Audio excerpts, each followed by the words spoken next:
రక్షకుడైన ప్రభువైన యేసుక్రీస్తు నామములో అందరికీ వందనాలు చెల్లించుకుంటున్నాను. మనం చిన్న ప్రార్థన చేసుకుని మన వాక్య ధ్యానంలోకి వెళ్దాం. ఘనమైన తండ్రి, మీకే వందనాలు స్తోత్రాలు చెల్లించుకుంటున్నాను తండ్రి. ఉదయకాల సమయంలో మీరు మమ్మల్ని ప్రేమించి మీరు మాకు అనుగ్రహించిన మంచి సమయానికే వందనాలు చెల్లించుకుంటున్నాను. ఈ ఆవరణలోకి వచ్చి మిమ్మల్ని స్తుతించి ఆరాధించి ఇప్పుడు వాక్య ధ్యానంలోకి వెళ్తుండగా మీరు మాతో మాట్లాడి మమ్మల్ని బలపరిచి నడిపించి సహాయం చేయమని యేసు పరిశుద్ధ నామమున అడిగి వేడుకుంటున్నాను తండ్రి. 11 వచనాలు. వాక్యంలోకి వెళ్ళే ముందు ఈ ద్వితీయోపదేశకాండం గురించి 2 మాటలు చెప్తాను. ద్వితీయోపదేశకాండాన్ని వాల్యూమ్ 2 అంటారు. ఎందుకంటే వాల్యూమ్ 1 ఏంటంటే నిర్గమకాండము, లేవీకాండము, సంఖ్యాకాండం. ఈ ద్వితీయోపదేశకాండంలో ఆజ్ఞలు సపరేట్గా ఏమీ పెద్దగా ఉండవు, కానీ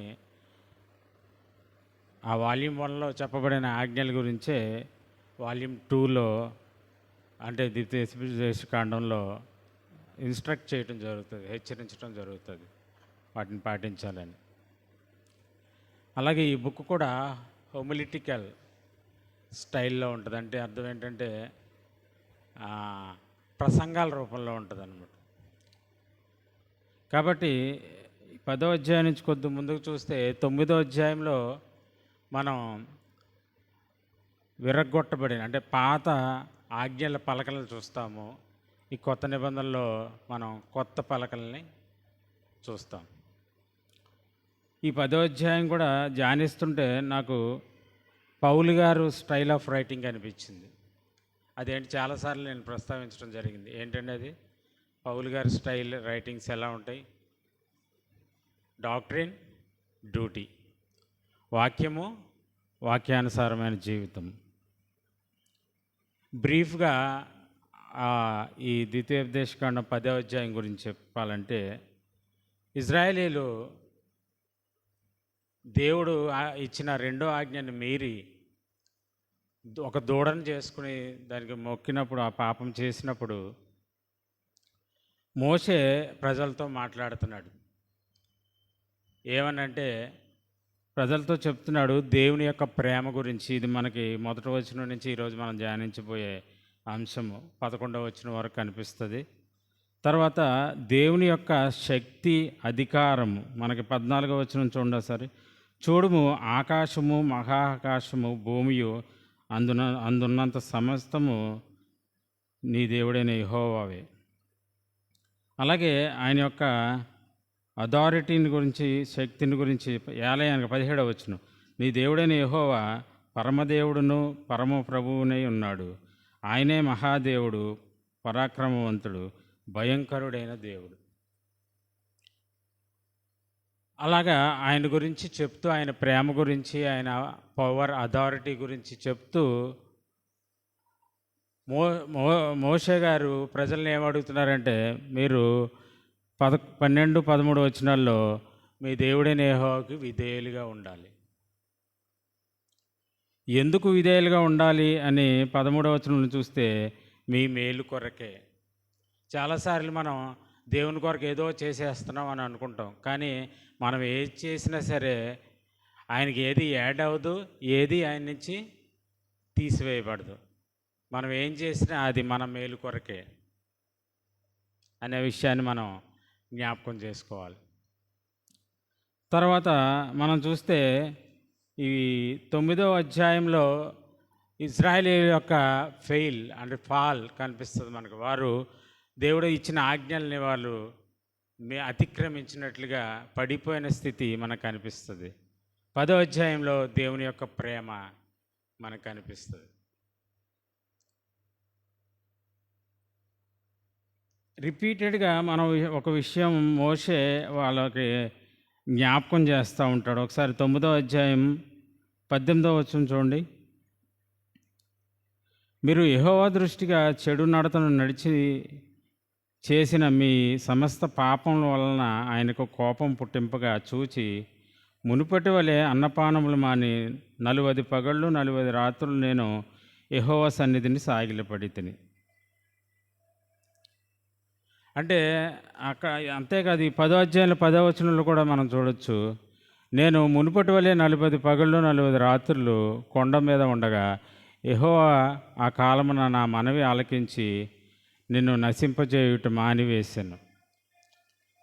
అంటే మోషే ఏం జ్ఞాపకం చేస్తున్నాడంటే, ఆయన మధ్యవర్తిత్వం అంటే వీళ్ళ పాపం చేసినప్పుడు దేవుని యొక్క ఉగ్రత వీళ్ళ మీద ఉన్నప్పుడు ఆయన నేను మధ్య నిలబడి మీకోసం విజ్ఞాపన చేసినప్పుడు దేవుడు మిమ్మల్ని క్షమించాడు, లేకపోతే మిమ్మల్ని బ్రతకనిచ్చాడు అని తన మధ్యవర్తిత్వం గురించి పరిచయం చేసుకుంటున్నాడు. ఆయన మధ్యవర్తిత్వం చేసిన విషయం యాక్చువల్గా ఈ సందర్భం అంతా నిర్గమాకాండం 32 మనం ధ్యానించుకున్నాం. 32:30 ఒకసారి చదవండి. యెహోవా నా యొద్దకు కొండ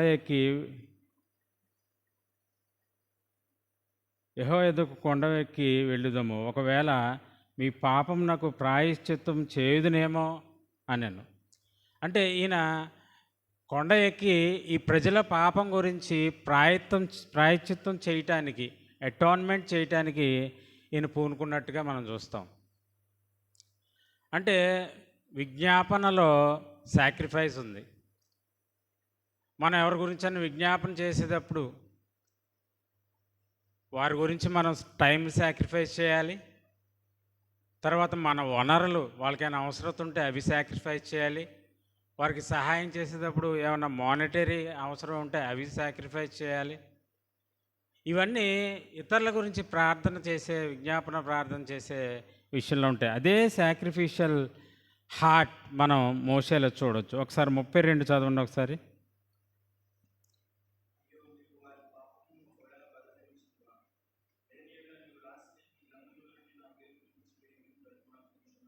చాలు. ఒకవేళ వాళ్ళ పాపం తీసివేయకపోతే నీ గ్రంథంలోంచి నా పేరు తీసే సాక్రిఫిషియల్ హార్ట్. ఇదే మనసు మనం ప్రభువైన యేసుక్రీస్తులో చూస్తాం. 1 పేతురు 3వ అధ్యాయము 18వ వచనంలో ఆయన ఏమంటారంటే, మిమ్ములను దేవుని ఎదుటికి తీసుకురావటానికి అనీతిమంతులైన మీ కొరకు నీతిమంతుడైన ఆయన తన ప్రాణాన్ని అర్పించినట్లు. అంటే శరీర విషయంలో ఆయన మరణించి ఆత్మ విషయంలో బ్రతికింపబడెను, పాపం విషయంలో ఒక్కసారే శ్రమపడాను అని ఉంటుంది. కాబట్టి మనలని దేవుని దగ్గరికి తీసుకురావడానికి తను తాను సాక్రిఫైస్ చేసుకున్నట్టుగా ఆ సాక్రిఫిషియల్ హార్ట్ గురించి మనం ప్రభువైన యేసుక్రీస్తులో చూడొచ్చు. ఇక్కడ కూడా మోషే కూడా అటువంటి మనసు కలిగి ఉన్నాడు. కానీ డిఫరెన్స్ ఏంటంటే ఈయన ఆ సందర్భంలో ఆ ఇజ్రాయేలీల గురించి ఆయన విజ్ఞాపన చేస్తున్నాడు. కానీ మన ప్రధాన యాజకుడు మన ప్రభువైన యేసుక్రీస్తు అయితే అందరి పాపల నిమిత్తం అందరినీ బ్రతికించడానికి, రక్షించడానికి తను తాను కలువరి శిలువలో అర్పించుకున్నాడు. ఇదే మనసు మనం ఇలాంటి మనసే పౌలు గారిలో కూడా చూడొచ్చు. మనం ఇటువంటి త్యాగపూరితమైన మనసు రోమీయులకు రాసిన పత్రిక 9వ అధ్యాయం 3వ వచనంలో మనం చూడొచ్చు. ఒకసారి ఫాస్ట్గా.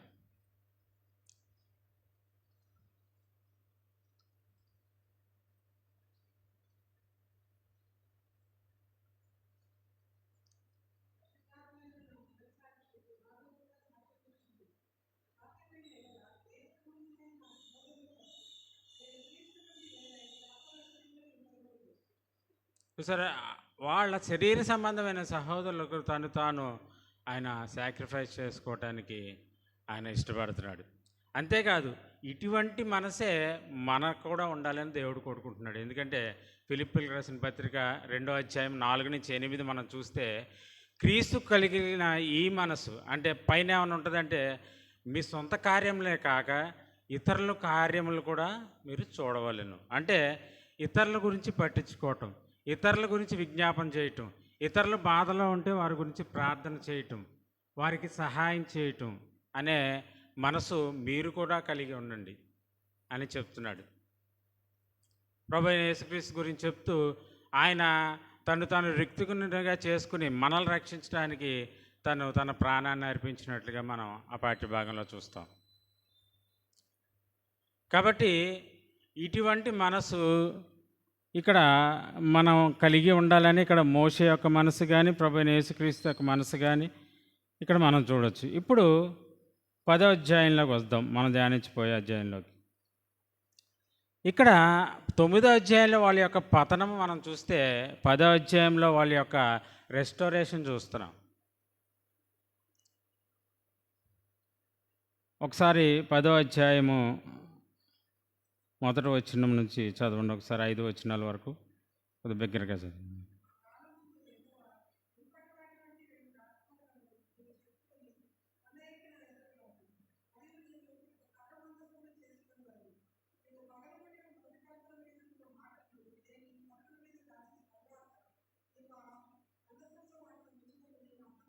చాలు, ఒక్క నిమిషం. కాబట్టి ఈ మొదటి 2 వచనాల్లో మనం ఏం చూస్తున్నామంటే వారిని రెస్టోర్ చేయటానికి దేవుడు సిద్ధపడినట్లుగా మనం చూస్తాం. ఆ రెస్టోరేషన్లో కూడా స్టార్టింగ్ పాయింట్ ఏంటంటే దేవుని వాక్యం. అది మనం జ్ఞాపకం చేసుకోవాలి. మనమైనా సరే ఎప్పుడన్నా పడిపోయిన స్థితిలో ఉన్నప్పుడు దేవుని వాక్యానికి అతిక్రమించినప్పుడు మన స్టార్టింగ్ పాయింట్ ఏంటంటే వర్డ్ ఆఫ్ గాడ్, దేవుని వాక్యము. వాళ్ళు అనుకోవచ్చు, మళ్ళీ అదే వాక్యమా, మళ్ళీ అయ్యే ఆజ్ఞలా, ఈ ఆజ్ఞలు ఇచ్చినందుకే కదా మేము పడిపోయాం రెండో ఆజ్ఞల్లోనే. అది హ్యూమన్ నేచర్. ఏంటంటే మనం ఏదైనా పడిపోతే మనల్ని ఎవరన్నా పడేసారేమో, లేకపోతే ఏదైనా కారణం వల్ల మనం పడిపోయామని వెతుకుతూ ఉంటాం. వాళ్ళకు కూడా అనిపించవచ్చు, ఈ ఆజ్ఞల వల్లే కదా అప్పుడు దాకా మేము ఫ్రీగా ఉన్నాం, ఏది చేసినా ఎవరు అడగలేదు, మేము చాలా ఫ్రీగా ఉన్నాం. కానీ ఈ ఆజ్ఞలు వచ్చిన తర్వాత మేము చాలా ఇబ్బందిగా ఉన్నాం, మమ్మల్ని కట్టేసినట్టు ఉన్నాయి అవి. అపోస్తలుడైన పౌలు రోమీయులకు రాసిన పత్రిక 7వ అధ్యాయంలో ఆయన ఏమంటాడంటే, అయితే ధర్మశాస్త్రం పాపమేనా అంటాడు. ఎందుకంటే ధర్మశాస్త్రం రాకముందు పాపం అంటే నాకు తెలియదు. ఎదుటి అనేది ఆశింపవద్దని చెప్పకపోతే ఆశింపడం తప్పని నాకు తెలీదు. అట్లయితే ధర్మశాస్త్రం పాపమాయనా అంటాడు 7వ వచనంలో. మళ్ళీ వెంటనే ఆయన అంటాడు, అట్లా అనరాదు. మళ్ళీ 12వ వచనంలో ఆయన ధర్మశాస్త్రం గురించి చెప్తే ఏమంటాడంటే, అది పరిశుద్ధమైనది, సత్యమైనది, ఉత్తమమైనది అని చెప్తూ 13వ వచనంలో, అయితే ఉత్తమమైనది నాకు ప్రాణాపాయం అయిందా, నాకు మరణమాయన అని మళ్ళీ అట్లా అనరాదు. తనతో తాను మాట్లాడుకున్న సందర్భం అన్నమాట. కాబట్టి మనం తెలుసుకోవాల్సిన విషయం ఏంటంటే ఆజ్ఞల్లో పొరపాటు లేదు. అది ఇంకా ముందుకు చూద్దాం. తర్వాత మొదటి వచనంలోనే మునుపటి వాటి వంటి 2 రాతి పలకలను నీవు చెక్కుకొని కొండ ఎక్కి నా యొద్దకు రమ్ము. లైక్ ద ఫస్ట్ అంటే అర్థం ఏంటి? మళ్ళీ అవే, మళ్ళీ అలాంటి పలకలే, మళ్ళీ అవే ఆజ్ఞలు. దీన్ని బట్టి మనకు అర్థమయ్యేది ఏంటంటే మనం ఫెయిల్ అవుతున్నా సరే దాని మీద ఆధారపడలేవు దేవుని యొక్క ఆజ్ఞలు. ఆయన యొక్క ఆజ్ఞలు ఎటర్నల్. ఆయన నిత్యుడైన తండ్రి, ఆయన ఆజ్ఞలు కూడా నిత్యములు. ఆయన రైచియస్ స్టాండర్డ్స్ని ఆయన నీ కొరకు నా కొరకు మార్చడు, మినిమైజ్ చేయడు. మన హృదయం అయితే అలా ఉంటుంది, అయ్యో వీళ్ళకి 10లో 2 రెండో దాంట్లోనే పడిపోయి 2వ మెట్లోనే, కాబట్టి ఒక 5 ఇద్దాం వీళ్ళకి. ఆయన మార్చడు. ఎందుకంటే దేవుని యొక్క లాస్ ఏం ఎక్స్ప్రెస్ చేస్తాయంటే ఆయన క్యారెక్టర్ని ఎక్స్ప్రెస్ చేస్తాయి. God's laws are expression of his character. దేవునికి అసాధ్యమైనది ఏమీ లేదు, ఆయనకి అన్నీ సాధ్యమే. కానీ ఆయన చేయలేని విషయాలు కొన్ని ఉన్నాయి. ఏంటంటే ఆయన పాపం చేయలేడు, ఆయన స్వభావానికి వ్యతిరేకంగా ఆయన ప్రవర్తించలేడు. కాబట్టి దేవుని రైచియస్ స్టాండర్డ్స్ని ఆయన కాంప్రమైజ్ అవ్వడు. మనకు కూడా రోమిల రాసిన పత్రిక 12వ అధ్యాయంలో లోక మర్యాదను అనుసరింపక, అంటే లోకంతో కాంప్రమైజ్ అవ్వద్దని మనకి ఆయన ఎందుకు చెప్తున్నాడంటే, ఆయన రైచియస్ స్టాండర్డ్స్ విషయంలో ఆయన అన్చేంజింగ్ వాడు, ఆయన మారనివాడు అనే విషయాన్ని మనం జ్ఞాపకం చేసుకోవాలి. అదేవిధంగా మనం ముఖ్యంగా అర్థం చేసుకోవాల్సిన ఒక విషయం ఏంటంటే, ఇక్కడ వీళ్ళు పడిపోయారంటే ప్రాబ్లం ఆజ్ఞల్లో లేదు, అది హ్యూమన్ హార్ట్లో ఉంది అనే విషయాన్ని మనం జ్ఞాపకం చేసుకోవాలి. అంటే ఆ పలకల మీద దేవుని ఆజ్ఞలు మార్చడం వల్ల అది ఆ ప్రాబ్లం సొల్యూషన్ కాదు, కానీ ఆ పలకన మార్చాడు ఆయన. వీళ్ళ పాపం ద్వారా యాజకత్వం ఇవన్నీ ఎస్టాబ్లిష్ చేయబడ్డాయి. ఆయన ఆజ్ఞలు ఎందుకు మారవంటే ఆయన ఆల్రెడీ ఎస్టాబ్లిష్ చేశాడు కాబట్టి అవి మారవు. కానీ ఆయన వేరే చోట రాశాడు, వాటిని వేరే పలకల మీద రాశాడు. అదేంటో మనం చూద్దాం. ఒకసారి యెహెజ్కేలు 36వ అధ్యాయము 26వ వచనం సో గట్టిగా చదవండి.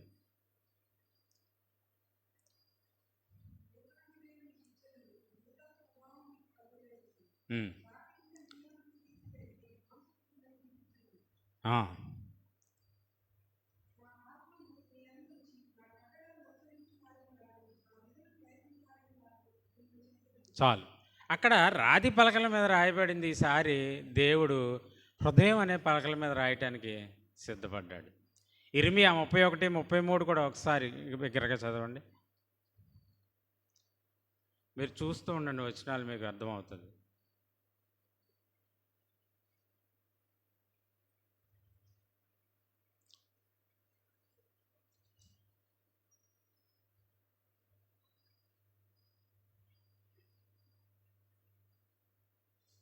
ముప్పై 33 ఇర్మియా.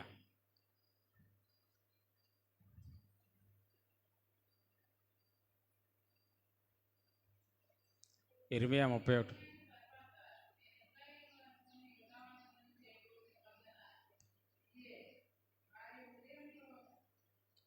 నా ఆజ్ఞలు ఉంచదు,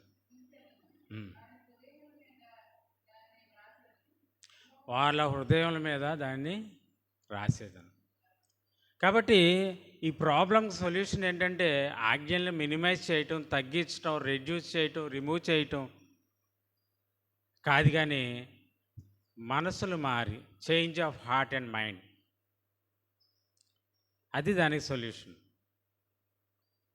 అందుకనే రోమపత్రిక 12:2లో మీ మనసులు మారి మీరు రూపాంతరము చెందుడి. ఎప్పుడైతే మన మనసులు మారతాయో మనం ట్రాన్స్ఫార్మ్ అవుతాం అనే విషయాన్ని మనం జ్ఞాపకం చేసుకో. దీనికి ఉదాహరణకి హబక్కూకు గ్రంథంలో 3వ అధ్యాయం 16 నుంచి 18 వచనాల్లో ఒక సందర్భం ఉంటుంది. అక్కడ ఏంటంటే అప్పుడు దాకా హబక్కూకు దేవుని ప్రశ్నిస్తూ ఉంటాడు, ప్రభువా నాకు అవసరమైనప్పుడు, నేను అక్కర్లో ఉన్నప్పుడు నాకు హెల్ప్ చేయటానికి నువ్వు ఎక్కడున్నావు? మంచివారికి చెడు ఎందుకు జరుగుతుంది, చెడ్డవారికి ఏమో మంచి ఎందుకు జరుగుతుంది? ఇట్లాంటి ప్రశ్నలన్నీ వేస్తూ ఉంటాడు. కానీ ఆ 3వ అధ్యాయం 16 నుంచి 18 వచనాలు అక్కడ చూస్తే, అంజూరపు చెట్టు పూయకున్నను, ద్రాక్ష చెట్టు, మంచి పాట ఉంది దీని మీద, ఫలింపకున్నను నా దేవుని నేను స్తుతిస్తాను. అంటే అక్కడ మనం గమనిస్తే ఆయన సిచ్యుయేషన్ మార్పు కోసం దేవుణ్ణి అడిగాడు, కానీ సిచ్యుయేషన్ మారకపోయినా దేవుని స్తుతించాడు. అది ట్రాన్స్ఫర్మేషన్. కాబట్టి irrespective of the situations we have to praise the Lord. అంటే మనకు బాధ కలిగినప్పుడు, ఇబ్బంది కలిగినప్పుడు, మనకు అనారోగ్యం కలిగినప్పుడు నీరసంగా కూర్చుని, మనకేదో మంచి కలిసి వచ్చినప్పుడు, ఏదో డబ్బులు వచ్చినప్పుడు, ఏదో మేలు కలిగినప్పుడు సంతోషించడం కాదు, ఎల్లప్పుడూ దేవుని సన్నిధిలో మనం ఇందాక చదువుకున్న కీర్తనలో దేవుని ఆవరణలోకి వచ్చి మనం సంతోషగానాలు చేస్తుంటే ఉండాలి. కాబట్టి మొదటి ఈ 2 వచనాలు మనం చూస్తే దేవుడు తన యొక్క రైచియస్ స్టాండర్డ్ని ఆయన మార్చుకోడు. కానీ మన హృదయంలో మీద వాటిని రాసి వాటిని పాటించేటట్లుగా లేకపోతే అనుకరించేటట్లుగా ఆయన చేస్తాడు అనే విషయాన్ని మనం జ్ఞాపకం చేసుకోవాలి. చాలామంది ఏమంటారంటే పాత నిబంధన చాలా కఠినమైందని చెప్తారు కదా. కానీ ప్రభు అయిన యేసుక్రీస్తుని బట్టి కొత్త నిబంధన లాస్ చాలా కఠినం. ఎందుకంటే మత్తయి సువార్త 5వ అధ్యాయం 27, 28 చూస్తే వ్యభిచరించవద్దని చెప్పబడింది కదా మోషే ధర్మశాస్త్రంలో. కానీ ఒక స్త్రీని మోహపు చూస్తే ఆ దినమే ఆ వ్యక్తితోటి వ్యభిచరించినట్లు అని చెప్పడం జరుగుతుంది. కాబట్టి అదే దేవుడు మత్తయి సువార్త 11వ అధ్యాయంలో ఆయన ఏమంటాడంటే, ప్రయాసపడి భారం మోస్తున్న సమస్త జనులారా నా యొద్దకు రండి, ఎందుకంటే నేను విశ్రాంతి ఇస్తాను, నా యొక్క ఆజ్ఞలు లేకపోతే నా కాడి సులువు, నా భారము తేలిక అని చెప్తాడు. కాబట్టి అవి ఆయన హెల్ప్ చేస్తాడు. కాబట్టి ఆయన మార్గంలో మనం నడవగలము అనే కాన్ఫిడెన్స్ మనలోకి రావాలి. కాబట్టి మొదటి 2 వచనాల్లో ఆయన మారనివాడు, ఆయన మార్పు లేని అన్చేంజింగ్ గాడ్, ఆయన ఆజ్ఞలు ఆయన లాస్ కూడా ఎటర్నల్ అనే విషయాన్ని మనం జ్ఞాపకం చేసుకోవాలి. 3వ వచనం నుంచి 5వ వచనం దాకా చదవండి.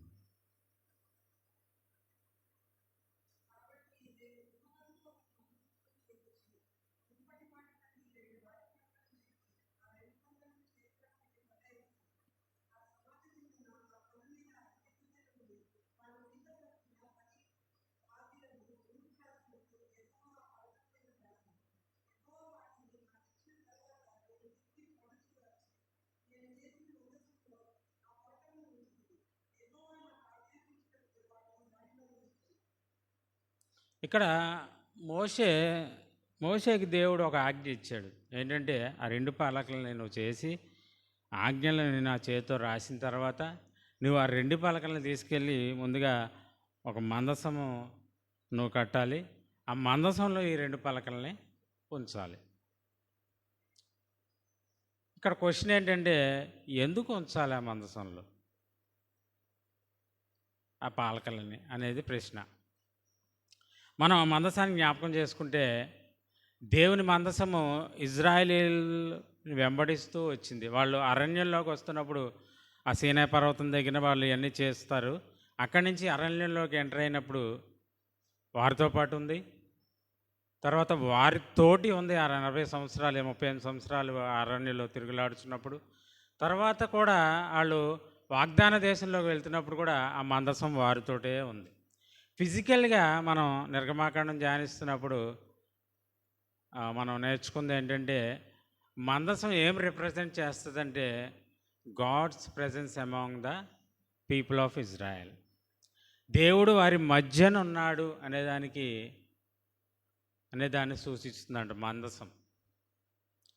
కాబట్టి అహరోను చిగురించిన కర్రతో పాటు ఆ మన్నా కలిగిన పాత్రతో పాటు ఈ బల్లలను కూడా, ఈ పలకలను కూడా, రాతి పలకలను, ఆజ్ఞలు కలిగిన పలకలను కూడా అందులో ఉంచమన్నాడు దేవుడు. ఈయన అదే చేశాడు 5వ వచనంలో. దానికి ఒక ఉద్దేశం ఉంది, 2 ఉద్దేశాలు. మొదటిది ఏంటంటే, అది మనకి జ్ఞాపకం చేస్తుంది, వారికి జ్ఞాపకం చేస్తుంది కూడా. ఏంటంటే, మొదట దేవుడిచ్చిన ఆజ్ఞలను వారు బ్రేక్ చేశారు, అంటే దేవుని యొక్క కవనెంట్ని వారు బ్రేక్ చేశారు. తర్వాత దేవుడు ఈ నూతన పలకలతో ఇచ్చి దాన్ని పునరుద్ధరించాడు, అంటే రెన్యువల్ చేశాడు అనే విషయాన్ని జ్ఞాపకం వస్తుంది. అంటే వారు పడిపోయిన స్థితి, తర్వాత దేవుడు వారిని లేపిన స్థితి కనిపిస్తూ ఉంటుంది అన్నమాట, ఎప్పుడు మర్చిపోకుండా ఆ లోపల పెట్టడం వల్ల, అది చూస్తుండడం వల్ల. రెండోది ఏంటంటే, ఇట్ సింబలైజెస్, అంటే అది ఒక ప్రతీకగా ఉంది. ఏంటంటే, మీరు ఆ మందసాన్ని చూస్తే అసలు బాక్స్ టైప్ అన్నమాట. ఆ బాక్స్కి ఒక లిడ్ ఉంటుంది. దాని పేరు కరుణాపీఠం, మెర్సీ సీట్. ఇదొక సత్యాన్ని మనకి బయలుపరుస్తుంది. అదేంటంటే,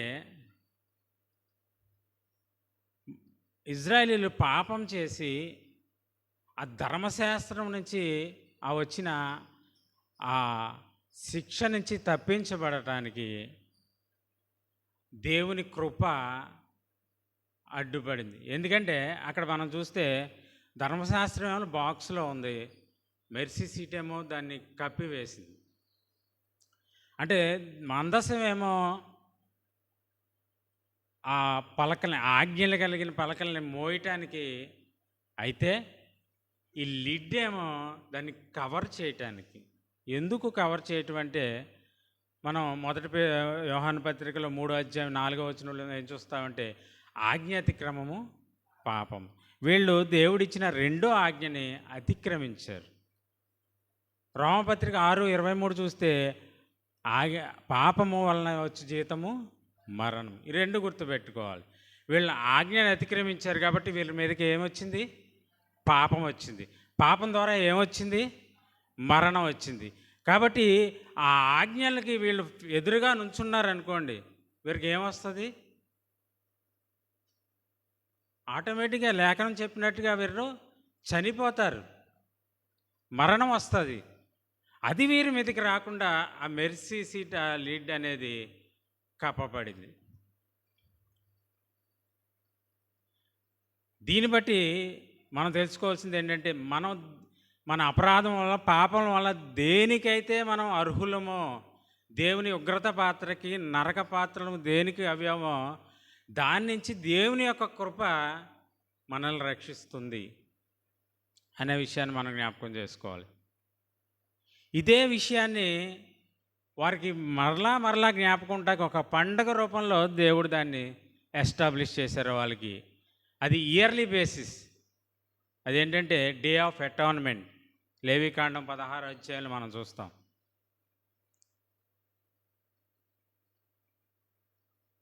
కాబట్టి ఎప్పుడైతే ఆ రక్తము ఆ కరుణాపీఠం మీద ప్రోక్షింపబడుతుందో, ఆ గొర్రెపిల్ల రక్తము, అప్పుడు ఆ కృప విస్తరించి, ఆ కనికరం విస్తరించి, ఆ ఆజ్ఞల నుంచి, ఆ ధర్మశాస్త్రం నుంచి, దేవుని ఆజ్ఞల నుంచి మనకు వచ్చే ఆ కాన్సిక్వెన్సెస్ మనకు రాకుండా ఆ కృప, దేవుని యొక్క మెర్సీ, ఆయన యొక్క గ్రేస్ కప్పి ఉంచుతుంది అనే గొప్ప సాక్షి, అదే ఆత్మీయ గాస్పల్ ట్రూత్ మనం జ్ఞాపకం చేసుకోవాలి.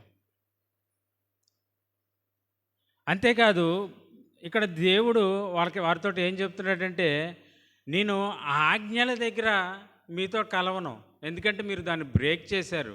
నేను ఆ కరుణాపీఠం మీదే మీతోటి నేను మీట్ అవుతాను. నిర్గమకాండం 25వ అధ్యాయం 22వ వచనంలో మీరు అక్కడ చూడొచ్చు. ఒకసారి చదవండి.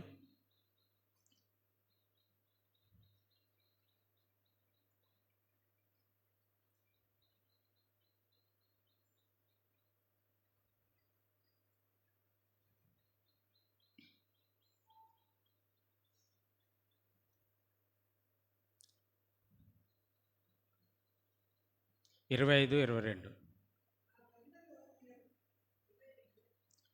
22 నిర్గమకాండం.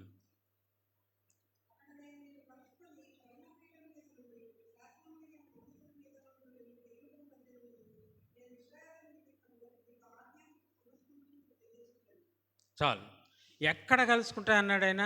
కరుణాపీఠం దగ్గర. ఎక్కడైతే ఆ రక్తం చిందించబడుతుందో, ఆ గొర్రెపిల్ల యొక్క రక్తం చిందించబడుతుందో, అక్కడ దేవుడు ప్రజల్ని కలుసుకుంటానన్నాడు.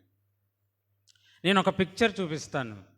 అంటే ఒకవేళ ఆ కరుణ తొలగించబడితే, ఒకవేళ దేవుని యొక్క మెర్సీ తీసివేయబడితే ఏమవుతుంది అని ఒకసారి ఒక పిక్చర్ రూపంలో మనం చూస్తే, 1 సమూయేలు గ్రంథము 6వ అధ్యాయము 19వ వచనం. 1 సమూయేలు 6వ అధ్యాయము 19వ వచనం.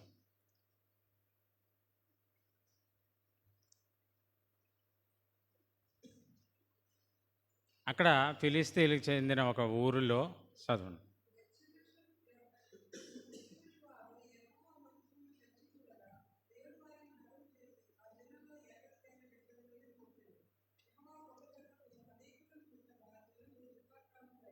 చాలు. చూసారా ఎంతమంది చనిపోయారు? ఏం చేశారు వాళ్ళు? తెరిచి చూశారంట. దీన్ని బట్టి మనకు అర్థమైంది ఏంటంటే, when the law is exposed we will die. దాని నుంచి మనల్ని కాపాడటానికి దేవుని కరుణ, ప్రేమ, కృప మనకు అడ్డుపడింది. దేవుని యొక్క కనికిరాన్ని, కృపని పర్సానిఫై చేసామనుకో, ఎవరు వస్తారంటే ప్రభు అయిన యేసుక్రీస్తే. కాబట్టి మన మీద రావాల్సిన ఆ యొక్క ఉగ్రత ఆయన తప్పించాడు. అంటే ఆయన ఎదుర్కొన్నాడు అనమాట.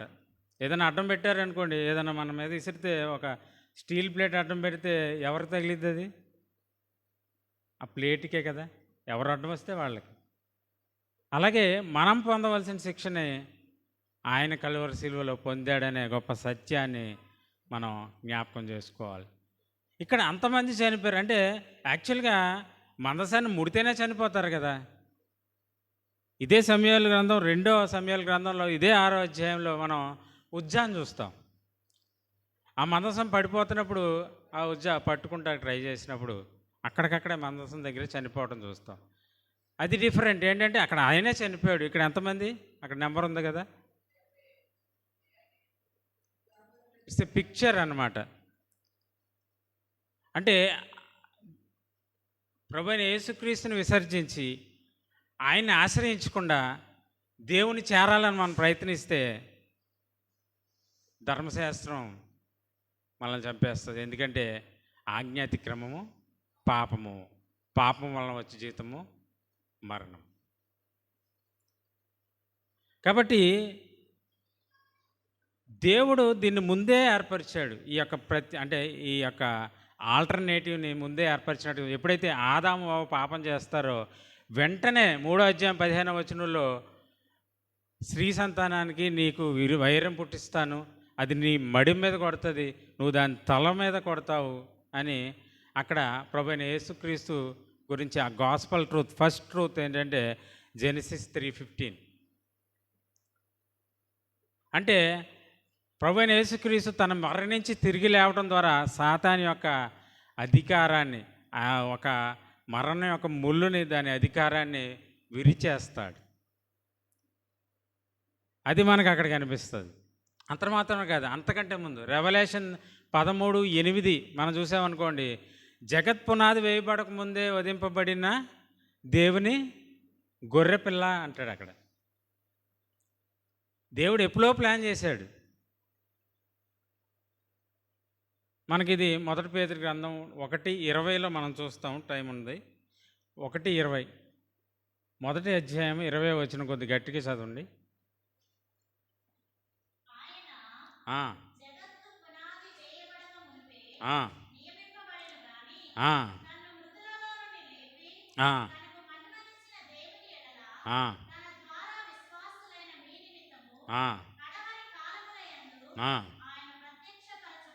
చాలు.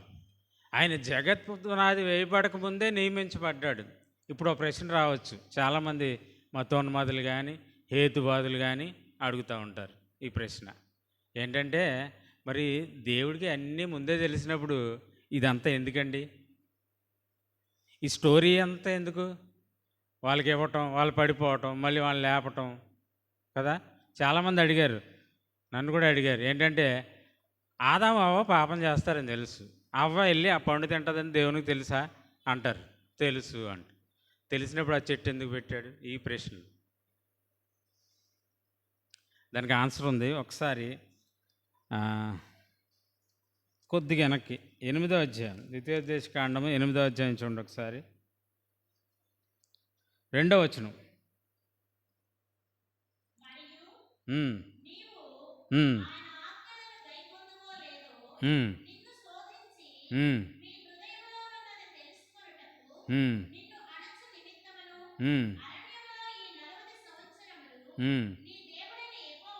ఉమ్. చాలు. ఇక్కడ మీరు చూస్తే ఏమనుంది, నీ హృదయంలో ఉన్నది తెలుసుకోవటానికి ఆయన నిన్ను శోధించాలా, నిన్ను అణచాలా? హృదయ అంతరంగాలను ఎరిగిన దేవుడికి నువ్వేంటో తెలీదా, నీ హృదయంలో ఉన్నది ఏంటో తెలీదా, ఇది అవసరమా అన్నట్టు ఇక్కడ కనిపిస్తుంది కదా. కానీ ఇక్కడ అర్థం ఏంటంటే, మన హృదయంలో ఏముందో ఆయన తెలుసుకోవటానికి కాదు, మన హృదయంలో ఏముందో మనం తెలుసుకోవటానికి. అర్థం అవ్వలేదా?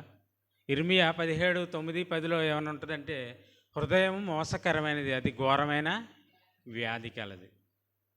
హృదయం మోసం చేస్తుంది, ఇతరులనే కాదు మనల్ని కూడా చేస్తుంది.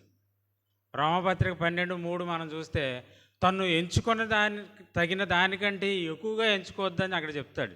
అంటే ఏంటి? హృదయం మనల్ని మోసపరుస్తుంది అనమాట. అంటే మనం సపోజ్ ఎగ్జాంపుల్గా మనం ఇంత అందంగా ఉన్నాం అనుకోండి, ఇంత అందంగా ఉన్నామని చెప్తుంది.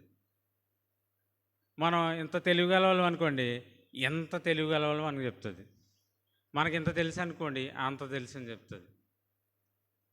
కాబట్టి హృదయం మనల్ని మోసం చేస్తుంది. అందుకని అక్కడ ఏమంటాడంటే, తను ఎంచుకున్న తగిన దానికంటే ఎక్కువగా ఎంచుకొనవద్దు.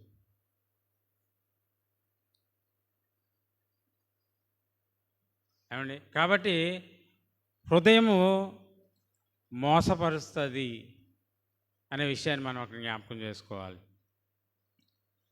ఇక్కడ చూస్తే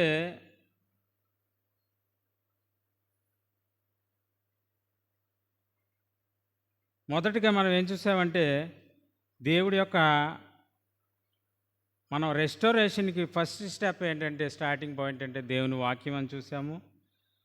తర్వాత దేవుని ఒక సత్యము మనల్ని ఆ సత్యంలో నిలవటానికి సహాయం చేస్తుంది అనే విషయాన్ని కూడా మనం ఇప్పుడు చూస్తున్నాం.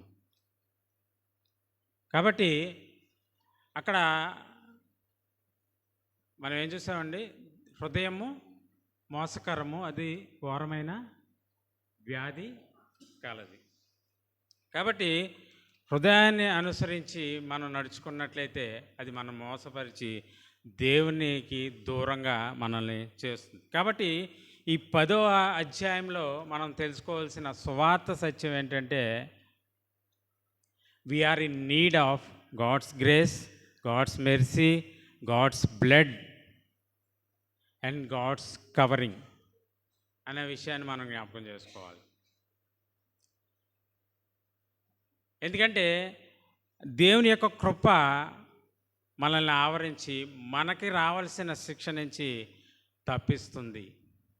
ప్రభు అయిన యేసుక్రీస్తు యొక్క శిలువ యాగము మనల్ని అక్కడి నుంచి తప్పిస్తుంది అనే విషయాన్ని, ఆత్మీయ సత్యాన్ని మనం జ్ఞాపకం చేసుకోవాలి.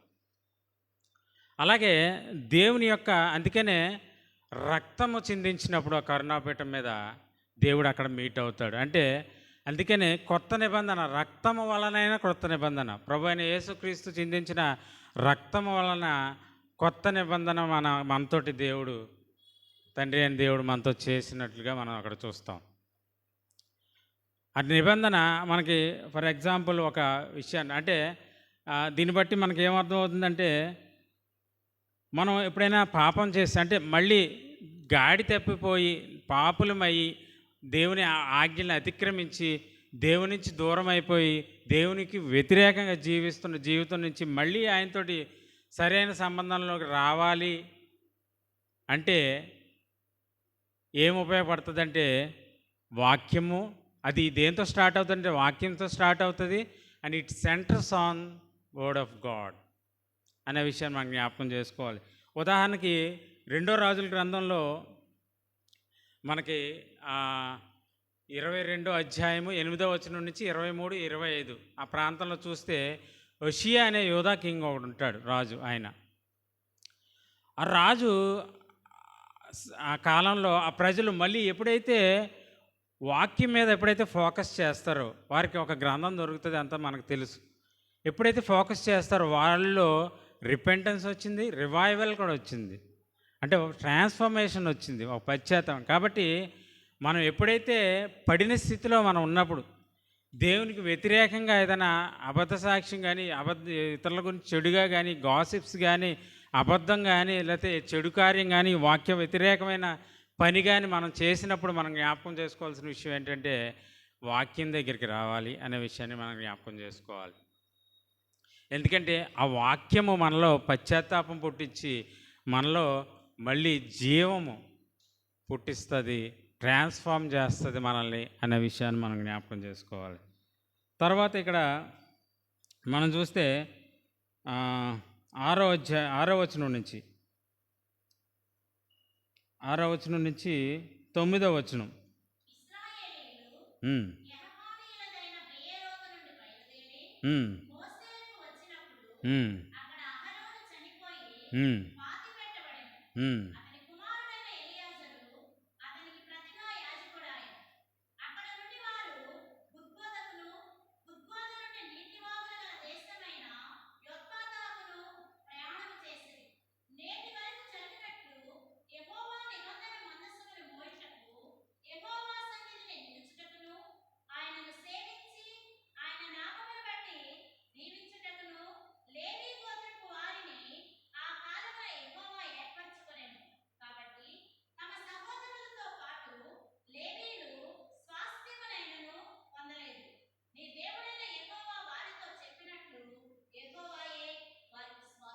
చాలు. ఈ లేఖన భాగం చూస్తే మనకి 5వ వచనం జ్ఞాపకం ఉంది కదా. దేవుడు ఆ మందసాన్ని రాతి పలకల మందసంలో పెట్టమన్నాడు. తర్వాత చూస్తే సడన్గా ఇది ఎక్కడి నుంచో ఇంబెడ్ అది పారెంథసిస్ అంటారు అన్నమాట దీన్ని. అంటే దానికి సందర్భం లేనట్లుగా అనిపిస్తుంది మనకి. మళ్ళీ మీరు 10వ వచనం చూస్తే మళ్ళీ అదే సందర్భం. మీరు పాపం చేసినప్పుడు ఆ కాలమంది అంటే వారు పాపం చేసినప్పుడు నేను మీ కొరకు మొరపెట్టాను, విజ్ఞాపన చేశాను అనేది కనిపిస్తుంది. కానీ 6-9 మాత్రం మనకి వేరే పాఠ్యభాగం, అంటే వేరే సందర్భంగా అనిపిస్తుంది. అంటే ఈ 6-9 వచనాలు మనకి ఏం చెప్తాయంటే, దేవుడు ఇజ్రాయేలీయుల యొక్క పాపాన్ని డీల్ చేయటానికి ఆయన యొక్క ప్రీస్ట్హుడ్ని, అంటే యాజక ధర్మాన్ని ఆయన ఎస్టాబ్లిష్ చేసినట్లుగా మనం చూస్తాం. యాజక ధర్మాన్ని ఎస్టాబ్లిష్ చేశారు. ఎందుకంటే మనం దేవునితో మళ్ళీ తిరిగి పునరుద్ధరించబడాలి అంటే, ఒకసారి మనం దేవుని నుంచి దూరం అయిపోయాం, ఆయనకి వ్యతిరేకంగా లేసాం, ఆయన రెబెలియన్ చేసాం, ఆయన వ్యతిరేకించాం, ఆయన నుంచి దూరంగా వెళ్ళిపోయాం. మళ్ళీ ఆయన దగ్గరికి డైరెక్ట్గా వెళ్ళిపోవడానికి కుదరదు. ఈ వాక్య భాగాన్ని బట్టి ఇజ్రాయేలీలు అక్కడ దేవుడు స్థాపించింది ఏంటంటే యాజక ధర్మాన్ని స్థాపించాడు. ఆ యాజక ధర్మాలు అవసరమైనవి ఏంటంటే ప్రీస్ట్లీ సాక్రిఫైస్, ఒక బలి కావాలి. తర్వాత వారి కొరకు ఇంటర్సీడ్ చేసే ఒక వ్యక్తి కావాలి అనే విషయాన్ని అక్కడ మనకు కనిపిస్తుంది. కాబట్టి ఇక్కడ ఇజ్రాయేలీలకి ఏం కావాలంటే, ఇప్పుడు మనం అర్థం చేసుకుంటే వారికి ఒక బలి, అంటే దేవుని చేరాలి అంటే డైరెక్ట్ యాక్సెస్ లేదు, ఇక పాపులు అయిపోయారు కాబట్టి ఏం చేయాలంటే ఒక బలి కావాలి, లేకపోతే ఒక విజ్ఞాపన కావాలి, తర్వాత దాని ద్వారా వచ్చే బ్లెస్సింగ్ కావాలి. అంటే అంతా యాజకుడి మీద అన్నమాట. అంటే ఆ బలి వీళ్ళు తీసుకెళ్తే అర్పించేది యాజకుడే, వారి కోసం విజ్ఞాపన చేసేది యాజకుడే, వారిని బ్లెస్ చేసేది కూడా యాజకుడే. ఆశ్చర్యంగా ఉందా? వారిని బ్లెస్ చేసేది కూడా యాజకుడే. మీరు సంఖ్యాకాండం 6వ అధ్యాయంలో మీరు చూడండి, 22వ వచనంలో మనం ఆశీర్వాదం చెప్పుకుంటాం కదా, అది యాక్చువల్గా అహరోన్ నుంచి వచ్చిందే. అహరోన్కి వారి కుమారులకి దేవుడు ఈ విధంగా ఆశీర్వదించండి. ఒకసారి 22-26 దగ్గరగా చదవండి, సమయం లేదు, ఫాస్ట్గా.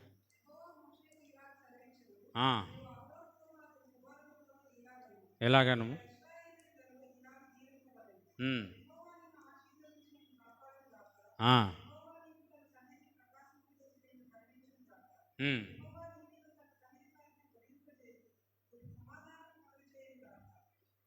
చాలు చాలు చాలు. అయితే ఈ ఆశీర్వాదం అంటే మనం మామూలుగా చెప్పుకునే అంటే ఈ ఆశీర్వాదం కూడా ఒకసారి లాస్ట్ లైన్ కూడా చదవండి, మీరు ఆపేసిన దగ్గర నుంచి.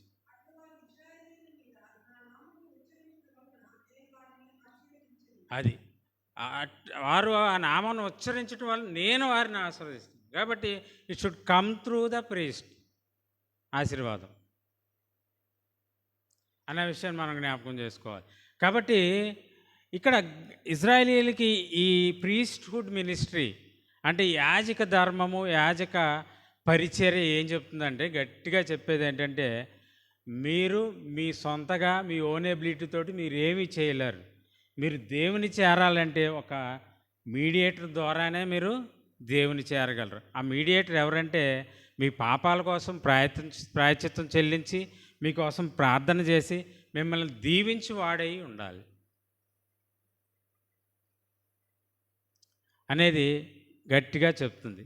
ఎవరైతే ఈ ప్రీస్ట్ అంటే ఈ యొక్క ప్రధాన యాజకుని ఎవరైతే విస్మరిస్తారో, ఎవరైతే రిఫ్యూజ్ చేసి వాళ్ళ సొంత ప్రయత్నాలతో దేవుని చేరాలనుకుంటారో, ఫర్ ఎగ్జాంపుల్ జేడబ్ల్యూస్, దే విల్ పెరిష్, వారు నశించిపోతారు. అది వాక్యమే చెప్తుంది. 2వ కీర్తనలో ఏమనుంది? 12వ వచనంలో, కుమారుని ముద్దు పెట్టుకోండి, లేని ఎడల మీరు త్రోవ తప్పి నశించెదరు.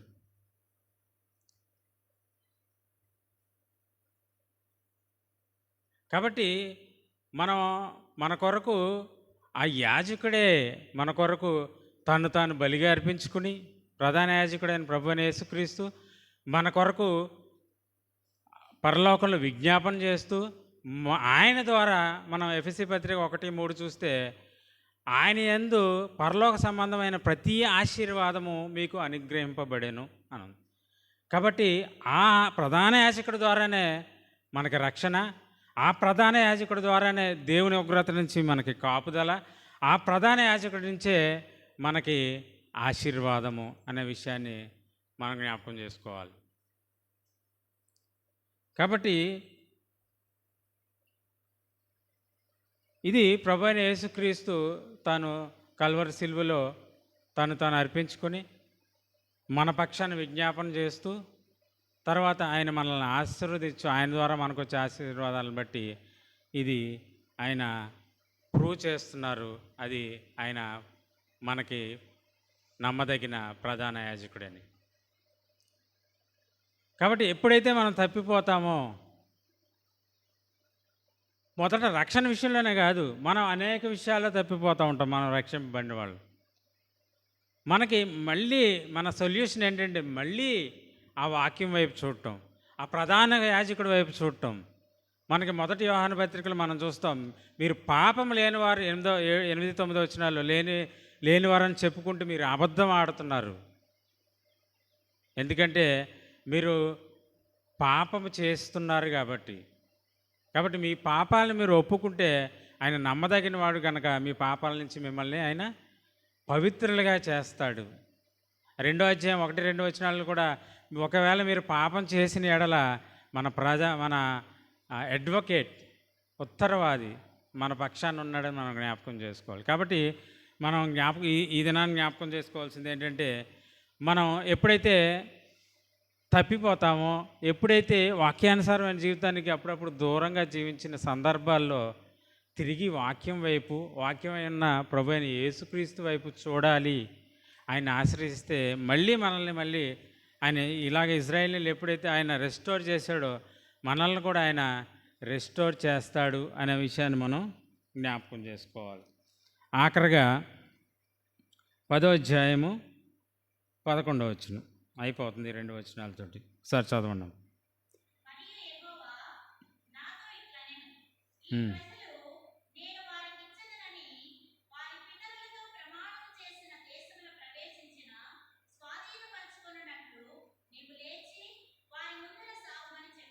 చాలు. ఇక్కడ మనం జ్ఞాపకం చేసుకోవాల్సిన విషయం ఏంటంటే, ఎప్పుడైతే దేవుడు మనల్ని పవిత్రులుగా చేశాడో, ఆయన సన్నిధిలో బల్ల ముందు కానీ మనం పాపలమని మన పాపాలను ఒప్పుకున్నప్పుడు మళ్ళీ తిరిగి మనల్ని రెస్టోర్ చేశాడో, మనం ఏం చేయాలంటే మళ్ళీ ప్రోగ్రెస్, మన ప్రయాణ జర్నీలోకి వెళ్ళిపోవాలి. ఎందుకంటే ఇక్కడ ఇజ్రాయేలీలు వాళ్ళు వాగ్దాన దేశంలోకి వెళ్ళారు, ఇక్కడ రెస్టోర్ చేశారని అక్కడే ఉంటా కుదరదు.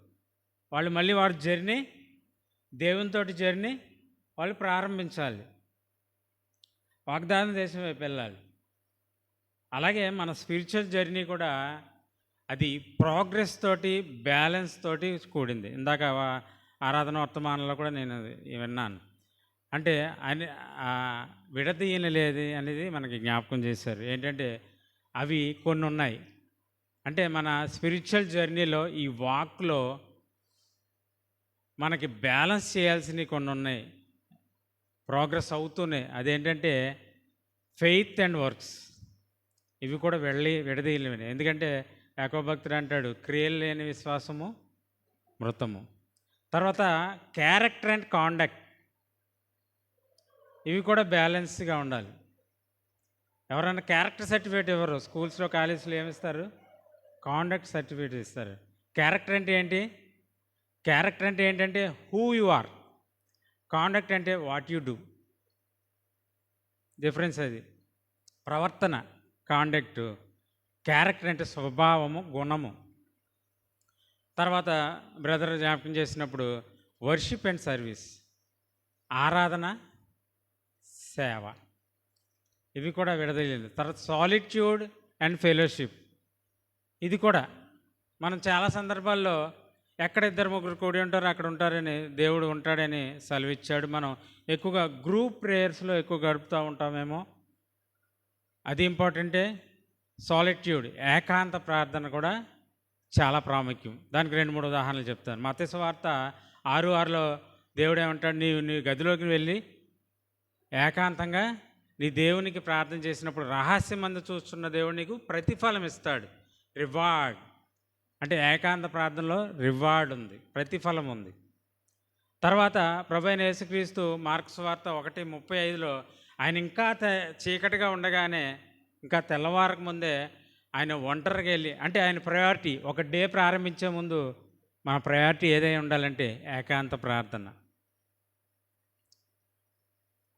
తర్వాత ఇంకో విషయం, మనం ఎప్పుడైనా ఇంపాసిబుల్ టాస్క్ అంటే ఒక కష్టమైన పరిస్థితిలో ఉన్నప్పుడు, చాలా కష్టమైనది ఎదుర్కొంటున్నప్పుడు కూడా ఏకాంత ప్రార్థన కూడా ఉపయోగపడుతుంది. దానికి గెత్సెమనే తోటలో ప్రభువైన యేసుక్రీస్తు తాను పొందబోయే శిలువ మరణానికి ముందు తాను ఏకాంతంగా తండ్రికి ప్రార్థన చేసినట్లుగా మనం చూస్తాం. కాబట్టి బ్యాలెన్స్ ఉండాలి, ఏకాంత ప్రార్థన ఉండాలి, సంఘ సహవాసము, సంఘ ప్రార్థన కూడా ఉండాలి. అలాగే ఇంకోటి ఏంటంటే separation from the world and witness to the world. From the world to the world. వాక్యం ఏం చెప్తుందంటే మీరు లోకానికి వేరుగా ఉండాలి అంటది. నిజమే, వేరుగానే ఉండాలి. మళ్ళీ లోకానికి సాక్షులుగా ఉండాలి. సాక్ష్యం ఎక్కడ ఉంటో వాళ్ళ దగ్గరికి వెళ్ళే కదా. దీని మధ్య కూడా బ్యాలెన్స్ ఉండాలి. కాబట్టి ఈ 11వ వచనం ఏం చెప్తుందంటే మనకి మనము రెస్టోర్ చేయబడిన తర్వాత మనం మన యొక్క జర్నీని మళ్ళీ మనం ప్రారంభించాలి. మనం దేవుని వాక్య చెంతకెళ్ళి ఆ ప్రధాన యాజకుడిని మనం ఆశ్రయించి మళ్ళీ మనం రెస్టోర్ చేయబడిన తర్వాత మళ్ళీ మనం అదే ప్లేస్లో స్ట్రక్ అయిపోయి ఉన్నాం అనుకోండి, మనకి ఎటువంటి లాభము ఉండదు. ఎందుకంటే దేవుడు మనల్ని ఒక చోటుకి తీసుకువెళ్ళాలనుకుంటున్నాడు. వాళ్ళనైతే వాగ్దాన భూమికి తీసుకువెళ్ళాలనుకుంటున్నాడు. మనల్ని కూడా మన వాగ్దాన భూమి అయిన ఎక్కడికి? పరలోకానికి తీసుకువెళ్ళాలనుకుంటున్నాడు. ఎందుకంటే మన వాగ్దాన భూమి పరలోకం. ఎందుకంటే ఆయన ఎందుకు విశ్వాసం ఉంచితే మీరు ఎన్నటికీ చనిపోరు, నేనుండు చోటకు మీరు ఉంటారు. ఆయన ఎక్కడున్నాడు? పరలోకంలో ఉన్నాడు. కాబట్టి మనం కూడా అక్కడ ఉంటామని వాగ్దానం చేశాడు. కాబట్టి మనము ఏం చేయాలంటే రెస్టోర్ అయిన తర్వాత మన యొక్క స్పిరిచువల్ జర్నీని మనం కొనసాగించాలి. ఎలాగంటే ఆయన చేయి పట్టుకుని మనం, ఆయన ఉద్దేశం కూడా అదే. ఆయన ఏమి ఆశిస్తున్నాడంటే ఆయన చేయి పట్టుకుని మనం నడవాలని. గాస్పల్లో 3 ఉంటాయి, అందరికీ తెలుసు. ఏంటంటే జస్టిఫికేషన్, శాంక్టిఫికేషన్, గ్లోరిఫికేషన్. మనం జస్టిఫై చేయబడ్డాం, నీతిమంతులుగా మనల్ని దేవుడు తీర్చాడు, పిలిచాడు. కానీ మనం ఇప్పుడు శాంక్టిఫికేషన్ జర్నీలో ఉన్నాం. అంటే దేవుని చేయి పట్టుకుని నడిసే మార్గంలో ఉన్నాం. కాబట్టి ఆయన చేయి పట్టుకుని మనం మన ఆత్మీయ ప్రయాణంలో మనం ముందుకు వెళ్తే మన వాగ్దాన భూమిని వారు స్వాతంత్రించుకున్నట్లే మనం కూడా స్వతంత్రించుకుంటాం అనే విషయాన్ని మనం జ్ఞాపకం చేసుకోవాలి. చిన్న ప్రార్థన చేసుకుందాం. ఘనమైన తండ్రి, మీకే వందనాలు, స్తోత్రాలు చెల్లించుకుంటున్నాను తండ్రి. ఈ వాక్య భాగం ద్వారా మీరు మాకు తండ్రి, మేము తప్పిపోయినప్పుడు తండ్రి, మేము మీకు విరోధంగా ప్రవర్తించినప్పుడు, మీకు దూరమైనప్పుడు, మీ వాక్యానుసారమైన జీవితం మేము జీవించలేనప్పుడు, మేము మాటల ద్వారా తలంపుల ద్వారా, చూపుల ద్వారా మేము అప్పుడప్పుడు తప్పిపోయిన స్థితిలో ఉన్నప్పుడు తిరిగి మీ వాక్యం వైపు చూడటం ద్వారా, తిరిగి ప్రధాన యాజకుడి వైపు చూడటం ద్వారా మేము పునరుద్ధరించబడతాము, మీతో నడవగలుగుతాము, మీతోటి సహవాసం చేయగలుగుతాము, మీతో కమ్యూనియన్ చేయగలుగుతాము అనే విషయాన్ని మీరు మాకు జ్ఞాపకం చేసినందుకు, ఈ గొప్ప సువార్త సత్యాన్ని మాకు మీరు జ్ఞాపకం చేసిన విధానం బట్టి మీకు లెక్కలేని వందనాలు, స్తోత్రాలు చెల్లించుకుంటూ యేసు పరిశుద్ధ నామమున అడిగి వేడుకుంటున్నాను తండ్రి. ఆమేన్.